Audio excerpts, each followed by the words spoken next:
Good morning everyone. কেমন আছেন সকলে? আশা করছি সকলে খুবই ভালো আছেন, সুস্থ আছেন। আমরাও কিন্তু বেশ ভালোই আছি।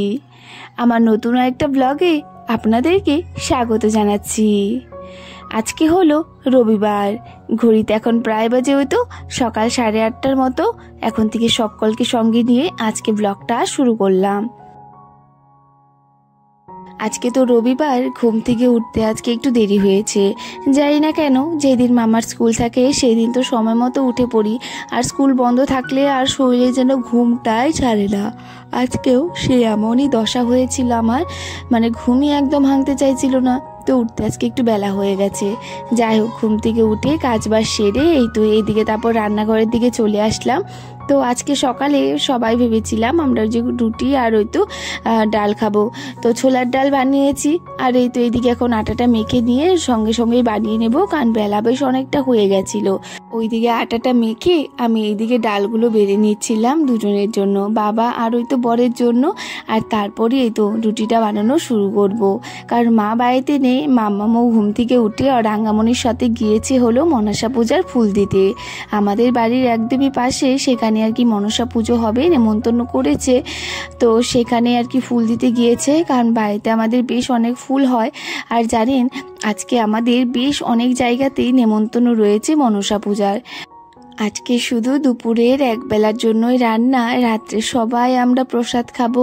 আর আমারও একটা জায়গায় যাওয়ার রয়েছে, সবাই আমরা আলাদা আলাদাই জায়গায় যাব আর কি। তো বাড়ির পাশে যেখানে রয়েছে পুজো, সেখানে মা যাবে আর আমি যাব আরও একটা জায়গায়, মানে আমার বাপের বাড়ির ওই সাইডে একজন নেমন্তন্ন করেছে, মাম্মার স্কুলের ফ্রেন্ডের ঘরে যাব আর কি। যাই হোক, এই তো দেখুন ওইদিকে কিন্তু দুজনকে তাড়াতাড়ি করে দিয়ে নিয়েছিলাম, কারণ বেলা হয়ে গেছিল। বাবারও ওই তো 9:30টার আগেই ওষুধ খেতে হয়। তো সেই কারণে একটু তাড়াতাড়ি করে বানিয়ে আগে বাবাকে আর বরকে দিয়ে দিলাম। ওইদিকে বর্মশেও খেয়ে দিয়ে চলে গেছে দোকানে। যাওয়ার পর এই তো এইদিকে আমি চলে আসলাম দেখুন ঘরে। ওইদিকে মামামও চলে এসেছিল, তো মামামকে দিয়ে দিয়েছিলাম খেতে, ও ওইদিকে খাচ্ছিল। আর এই তো এইদিকে এখন বাসি বিছানাটা তুলতে এসেছি। বেশ কয়েকদিন থেকেই আমি বিছানার বেড কভারটা চেঞ্জ করছিলাম না, তো আজকে ভাবলাম যে না, চেঞ্জ করে দিই, বেশ অনেকটা দিন হয়ে গেল। তো এই তো এইদিকে দেখুন একটা সুতির বেড কভার পেতে দিলাম।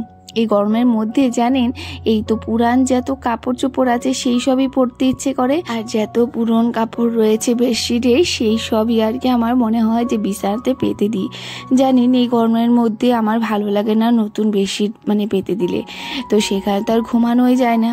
আর দুদিন পর মানে এতটা গরম দিয়েছে আজকে, জানেন প্রচণ্ড গরম লাগছিল, মানে ভালো লাগছিল না আর কি।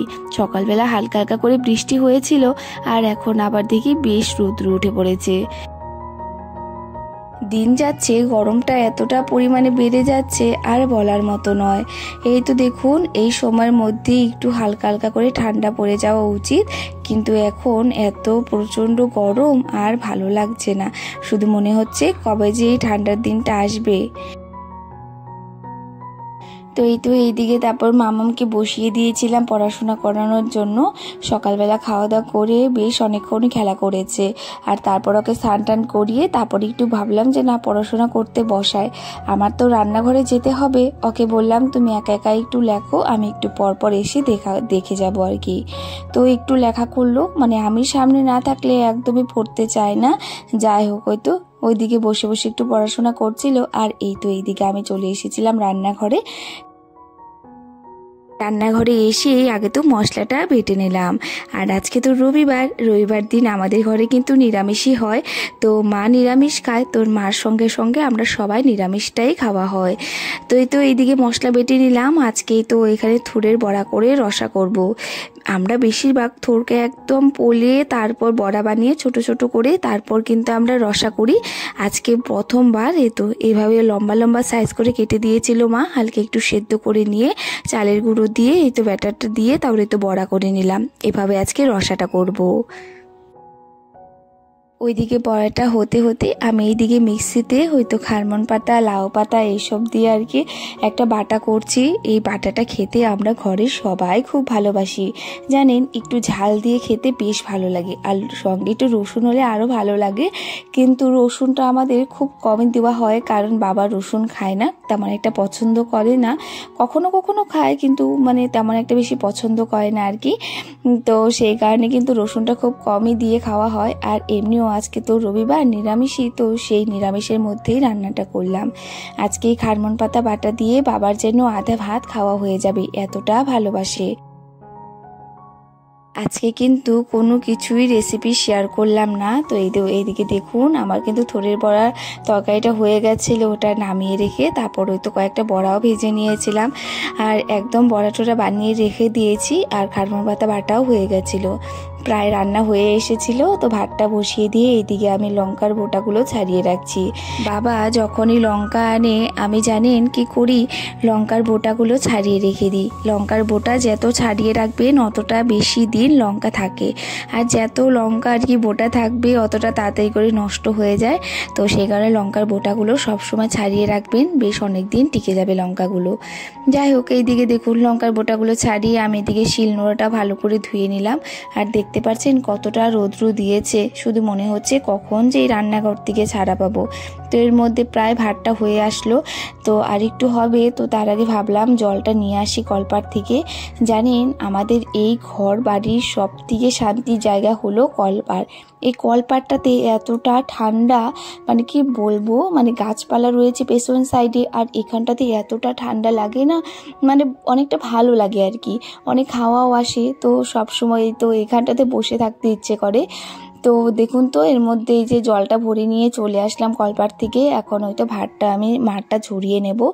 আর এই ঠান্ডা ঠান্ডা জল কলের কি বলবো, এই গরমের দিনে খুবই ভালো লাগে খেতে। ফ্রিজের জল আর খেতে ইচ্ছে করে না, কলের জলই আমার এখন বেশি খাওয়া হয় গরমের দিনে। জলটা এনে দেখি ভাতটা এর মধ্যে হয়ে গেছে। জানেন এখন দেখি ভাতটা প্রায় আমি রান্না করতেই পারি। তো এখন যেহেতু রোজ দিন রান্না হচ্ছে হাঁড়িতেই, তো হাঁড়িতে এখন শিখে গেছি। আমি আগে হাঁড়িতে রান্না করতে পারতাম না, কিন্তু এখন হয়তো করতে করতে শিখে গেছি। সংসারের কাজ এমনই, জানেন একটা কাজ যেটা আমরা পারবো না, কিন্তু ওই কাজটা যদি ছেড়ে দিই যে হ্যাঁ এটা আমি পারি না, এভাবে করে রাখলে কাজটা আমরা কখনোই শিখতে পারবো না।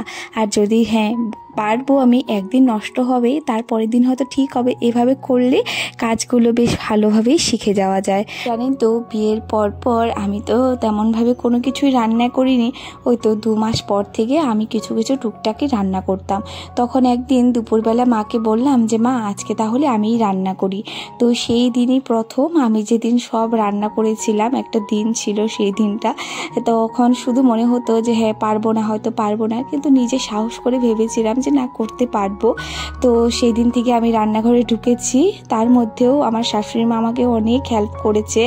আমি যেদিন না পারি সেই দিন আমাকে করে দিয়েছে। আর এখন যেহেতু কাজবাজ করতে করতে একটু হলেও এক্সপার্ট হয়ে গেছি রান্নাবান্নার দিকে, তো সেই কারণে এখন রান্নাবান্নাটা আমি করি রোজ দিন। আর শাশুড়ি মা আমাকে সব ওই তো বাইরের সবজি টবজি কেটে দেওয়া সব কিছুই করে দেয়, যেহেতু মামাকে স্কুলে নিয়ে যাওয়া থাকে। সব মানে কাজ বাজ মিলিয়ে গুছিয়ে দুজনে মিলে করি আর কি। যাই হোক, ওইদিকে রান্নাবান্না সেরে তারপর কিন্তু মামামকে খাইয়ে দিয়েছিলাম। আর ওইদিকে আজকে মামাম দেখুন না ঘুমিয়ে কি করছিল। আজকে আর জোর করিনি, কারণ বিকেলবেলার দিকে আজকে বেরোনোর ছিল। পরমাশায় তাড়াতাড়ি করে চলে এসেছিল দুপুরবেলা। আমি ওইদিকে খাওয়া দাওয়া করে বেরিয়ে পড়েছিলাম বাড়িতে যাওয়ার জন্য। বাড়িতে চলে এসেছি, আর এসেই দেখুন এই যে দুজনে মিলে খেলা শুরু করেছে। সব নিয়ে একটা জায়গায় ওই যে রাখছে, এই যে এখানটাতে কি, এই যে দেখো দুজনে কি করছে। এই কি ছপ ছপ, হ্যাঁ ওই ছপ ছপ কি, ওই ছপ ছপ কি রে কি, ও আর মা কালকে আজকে মা জন্মাষ্টমীর পালন করেছে। তো খুব সুন্দর করে প্রসাদ সাজিয়ে রেখেছে। এখনো প্রসাদটা করে দেওয়া নাই নাকি? 3 জায়গা দিছিলাম, যে 2টা দেওয়া হয়েছিল। তাই এই যে দেখাচ্ছি, এই তো দেখুন কত কিছু দিয়েছিল। কি এটা পনির না, পনির, লুচি, পায়েস, আম, ফল, এই তো কত কিছু বানিয়ে দিয়েছে দেখুন। তারপরে আমার তো লোভ লাগছে, কিন্তু প্রসাদ খেতে যাবো যে। এই তো মা আমাদেরকে কিছু খাওয়ার জন্য দিয়ে দিল, আম, পায়েস, বলো পাঁচটা এতটা ভালো হয়েছে। আর এই দেখুন কি অবস্থা, মেয়ে কখন খাওয়া মারতে যাবো লুপ লাগা। ওইদিকে কিছু খাবার খেয়ে আমিও বেরিয়ে পড়লাম যাওয়ার জন্য, মানে নেমন্তন্ন বাড়িতে যাওয়ার জন্য। কারণ ওইদিকে যেতে হবে, বরমশাই রাগ করছিল, কারণ বরের আরও একটা জায়গায় যাওয়ার রয়েছে। তো সেই কারণে তাড়াতাড়ি করে বেরিয়ে পড়লাম। এই তো দেখুন আমাদের বাড়ির পুচি কোথায় উঠেছে। আমি তো জানতামই না পুচি যে এত দুষ্টু হয়ে গেছে। দেখুন মা বললো এসব নাকি এখনও করতেই থাকে। যাই হোক, এইদিকে মামামকে ডাকছি, দেখুন ও আর মাসির সঙ্গে খেলা করছে, ওর যাওয়ার একদম ইচ্ছে নেই। যখনই বাড়িতে আসি ও আর মাসির সঙ্গে এতটা মিশে যায়, মানে ও যেতে একদমই চায় না। তখন কি করবে, জোর করে তো নিয়ে যেতেই হবে। আর আমারও জানেন একদম ভালো লাগে না, বাড়িতে থেকে আসার সময় এতটা খারাপ লাগে। যাই হোক, এই তো দেখুন ভাইদের সঙ্গে আমি কিন্তু বেরিয়ে পড়েছি। এই যে লাস্টে যে ভাইটা বসে রয়েছে, ওরই মামার বাড়িতে আজকে নেমন্তন্ন। আর এই তো দেখুন চলে এসেছি পুজো বাড়ি, আর এখানে এসে ঠাকুর প্রণাম করে নিলাম। বেশ ভালো লাগছিল ঠাকুরটা দেখতে। আর বেশ অনেকক্ষণ একটু সময় বসেছিলাম, ওই তো একটু বসে টসে গল্প করলাম, তারপর প্রসাদ খেতে বসে পড়েছিলাম। বেশ ভালো হয়েছিল প্রসাদটা। খাওয়া দাওয়া করে আর দেরি না করে বাড়ির উদ্দেশ্যে রওনা দিলাম। আজকের জন্য এতটুকুই। নতুন ভিডিও নিয়ে শিগগিরই আসবো। সবাই ভালো থাকবেন, সুস্থ থাকবেন।